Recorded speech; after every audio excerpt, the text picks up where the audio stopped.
Okay, well, attorneys in another case in Florida releasing 1,000 pages of documents in the case against Casey Anthony. Some of the new revelations include her mother, Cindy, telling a blogger she believes Casey, quote, did something to Kaylee. And Casey apparently tried to hide her pregnancy with Kaylee as long as possible, telling friends and family she was suffering from a tumor. Will these latest details strengthen the case against her? Let's bring in Fox News legal analyst Mercedes Colvin and trial attorney Kelly Saindon. Good to see you both. Mercedes, it's not just that she was in pregnancy denial, right, and she also had allegedly a separate miscarriage.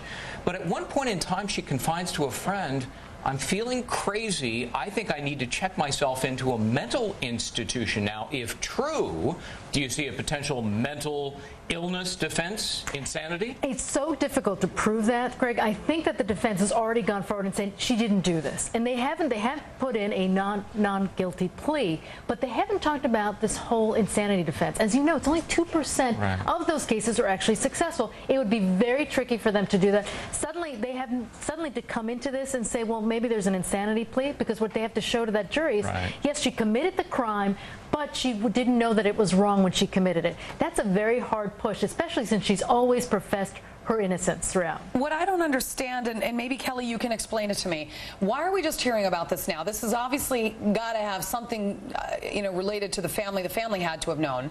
I mean, the family has to know what's wrong with Casey. I mean, her mother, Cindy Anthony, she knows of her daughter's mental past. So when she was in custody and they'd been looking around for her daughter, Kaylee, why didn't the mother step forward and say, look, she did actually have this medical and mental history. You might want to know about it. And I'm talking about telling, perhaps, I don't know, investigators?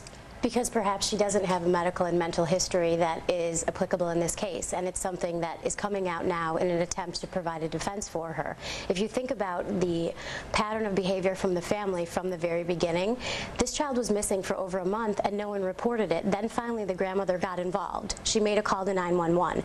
And if you look at the historical actions in this case from the mother and the father, or the grandparents in this case, right, first they call in, then they talk about the smell inside the car. Yeah. So they're piecemealing the evidence in this case, and I don't think that there is a history of mental illness. The family knows more than they're letting off. Cindy Anthony, the grandmother of little Kayla, the mother of this woman who's the defendant now, Casey Anthony, is quoted by a blogger, I really believe that my daughter, did something to Kaylee. My goodness, how damning is that if your own mother thinks you're capable of murder? It'll never come in, Greg, because this is why. It's not an admission against Casey. Casey's not going to take the stand. Trust me on that. She's not going to take the stand and profess her innocence. All they have to do is play that audio tape where she calls 911 and talks about death in the back of the car. But that's still something that doesn't link her. It doesn't link her. What they found was chloroform, and we know that chloroform is one liquid and might be a decomposing part of the body.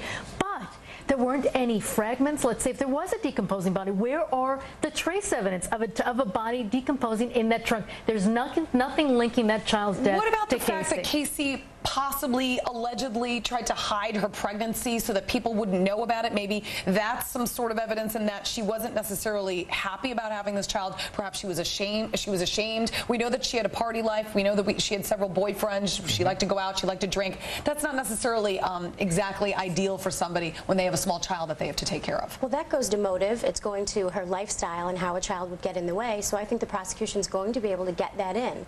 And just to tie back what Mercedes was saying about the chloroform, they have evidence that research was done how to make that chemical and how to use it on the Anthony family computer. Casey's computer allegedly showed searches for methods of causing death. That is awfully incriminating. But thanks will so it much. all come in, though, Greg? That's really what it boils down to. Oh, I think and if it does, well, if you're searching for a way to kill somebody or cause death on your computer and you're accused of murder, you don't think that's admissible evidence? It'll be in the preliminary. Who was on the computer? There's going to be lots of chain of custody issues that'll come in. All right, Mercedes Colvin, Kelly Saindon, good to see you both. You as well. Thank you for coming in.